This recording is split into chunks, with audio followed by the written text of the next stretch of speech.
Welcome to study problems. मेरे प्यारे students, आज हम मैट्रिक्स में आने वाले कुछ इंपॉर्टेंट साइंस के क्वेश्चन को देखेंगे जो कि काफ़ी इंपॉर्टेंट क्वेश्चन है दोस्तों। वीडियो में लास्ट तक बने रहिएगा क्योंकि 100.1% मैट्रिक के एग्ज़ाम में ये क्वेश्चन आएगा ही आएगा। आप लोग बहुत ही अच्छी तरह से रट लीजिए। तो चलिए दोस्तों स्टार्ट करते हैं अब।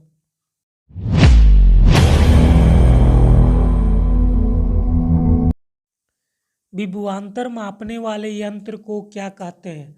तो इसका आंसर हो जाएगा voltmeter, option number B. Second question क्या है? टमाटर में कौन सा अम्ल पाया जाता है? तो ऑक्जेलिक अम्ल, option number A is the right answer. उसके बाद अगला क्वेश्चन क्या है दोस्तों? अगला क्वेश्चन है विरंजक चूर्ण का रासायनिक सूत्र क्या है?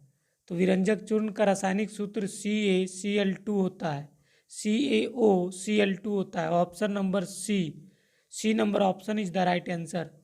कोई विलेन लाल लिटमस को नीला कर देता है, इसका पीएच संभवतः क्या होगा? तो ऑप्शन नंबर डी 10, इसका पीएच संभवतः होता है 10। चलिए नेक्स्ट क्वेश्चन की ओर बढ़ते हैं। अगला क्वेश्चन क्या है? अगला क्वेश्चन है किसी दर्पण से आप चाहे कितनी दूरी पर खड़े हो आपका प्रतिबिंब सदैव सीधा प्रतीत होता है, संभवतः दर्पण है। तो ये कौन सा दर्पण है? या तो समतल अथवा उत्तल, option number D is the right answer. उसके बाद अगला क्वेश्चन क्या है? उस पदार्थ का नाम बताइए जो क्लोरीन से क्रिया करके विरंजक चूर्ण बनाता है। तो option number B calcium hydroxide यानी कि CaOH2। कैल्शियम हाइड्रोक्साइड जो है क्लोरीन के साथ क्रिया करके विरंजक चूर्ण बनाता है। चलिए नेक्स्ट क्वेश्चन की ओर बढ़ते हैं दोस्तों। अगला क्वेश्चन क्या है? अगला क्वेश्चन है मानव नेत्र अभिनेत्र लेंस की फोकस दूरी को समायोजित करके विभिन्न दूरियों पर रखी वस्तुओं को फोकसित कर सकता है, ऐसा हो पाना कारण है। इसका कारण क्या है? निकट दृष्टि दोष, option number C. Next question क्या है? जब ताप में वृद्धि होती है तो किसी चालक का प्रतिरोध, तो इसका आंसर हो जाएगा बढ़ जाता है। किसी चालक का प्रतिरोध बढ़ जाता है। याद रखिएगा जब ताप में वृद्धि होती है तो किसी चालक का प्रतिरोध बढ़ जाता है। चलिए अगले क्वेश्चन की ओर बढ़ते हैं। अगला क्वेश्चन क्या है? किसी वस्तु का अवतल दर्पण द्वारा बना प्रतिबिंब आभासी, सीधा अथवा वस्तु से बड़ा पाया गया वस्तु की स्थिति कहाँ होनी चाहिए? याद रखिएगा वस्तु की स्थिति हमेशा दर्पण के ध्रुव तथा मुख्य फोकस के बीच में होगा। अवतल दर्पण इस तरह से बनता है, यह अवतल दर्पण हो गया। अब जब हम P और F के बीच में रखेंगे किसी वस्तु का तो उसका इमेज दर्पण के पीछे और बड़ा और आभासी बनेगा दोस्तों। चलिए अगले क्वेश्चन की ओर बढ़ते हैं। अगला क्वेश्चन क्या है? अगला क्वेश्चन है एल्कीन का सामान्य सूत्र क्या है? तो याद रखिएगा एल्कीन का सामान्य सूत्र CnH2n होता है, option number A is the right answer. चलिए नेक्स्ट क्वेश्चन की ओर बढ़ते हैं। अगला क्वेश्चन क्या है? विद्युत परिपथ में एमीटर को कौन से क्रम में जोड़ा जाता है? तो इसका आंसर हो जाएगा बी नंबर ऑप्शन, श्रेणी क्रम में।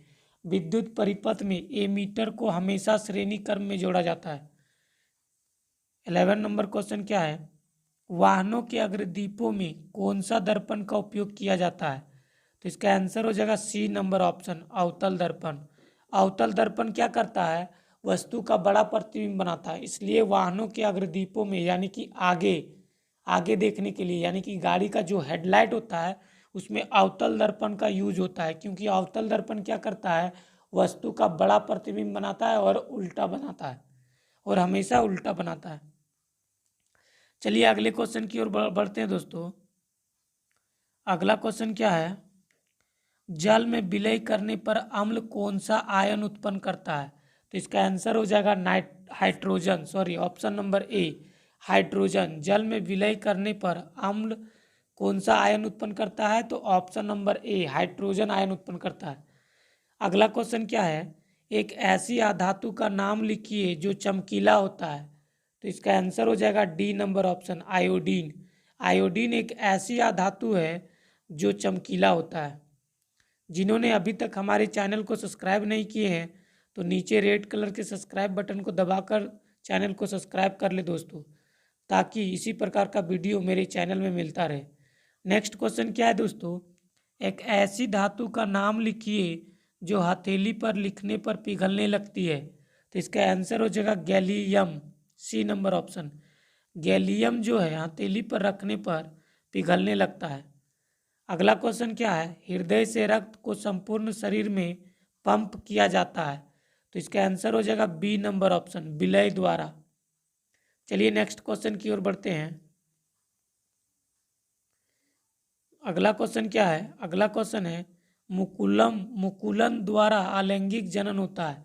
क्वेश्चन फिर से सुन लीजिए, मुकुलन द्वारा अलैंगिक जनन होता है। तो इसका आंसर हो जाएगा बी नंबर ऑप्शन, ईस्ट में मुकुलन द्वारा अलैंगिक जनन होता है। उसके बाद अगला क्वेश्चन क्या है, विषमपोषी जीव अपने पोषण के लिए प्रत्यक्ष या परोक्ष रूप में आश्रित होते हैं। किस में आश्रित होते हैं, ऑप्शन नंबर सी, हरे स्वपोषी पौधों में।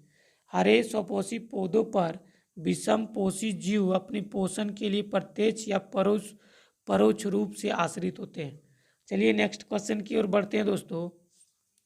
अगला क्वेश्चन क्या है, अगला क्वेश्चन ध्यान से सुन लीजिए। अगला क्वेश्चन क्या है, अगला क्वेश्चन है पराग कोष में होते हैं, पराग कोष में होते हैं। तो इसका आंसर क्या हो जाएगा, याद रखिएगा, इसका आंसर हो जाएगा ऑप्शन नंबर डी, परागकण। पराग कोष में क्या होता है, परागकण होता है। चलिए नेक्स्ट क्वेश्चन की ओर बढ़ते हैं। अगला क्वेश्चन क्या है, बहते जल में कौन सी ऊर्जा होती है। तो हमेशा याद रखिएगा, बहते जल यानी जल जो गति कर रही है तो गतिज ऊर्जा होती है। याद रखिएगा, बहते जल यानी जल गति करती है ना, तो गतिज ऊर्जा हो जाएगी। बहते जल में गतिज ऊर्जा होती है, ऑप्शन नंबर बी। चलिए हम लोग लास्ट क्वेश्चन की ओर बढ़ते हैं। और ये क्वेश्चन का आंसर मैं आप लोगों को नहीं बताऊंगा दोस्तों, क्योंकि आप लोग खुद इसका आंसर कमेंट्स बॉक्स में मुझे बताइए। जो नहीं जानते हैं वो गेस करके भी कमेंट्स बॉक्स में मुझे इसका आंसर बता सकते हैं। तो क्वेश्चन क्या है, विद्युत परिपथ में एमीटर को किस क्रम में जोड़ा जाता है।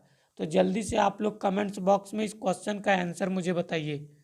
जल्दी से आंसर बताइए दोस्तों इस क्वेश्चन का।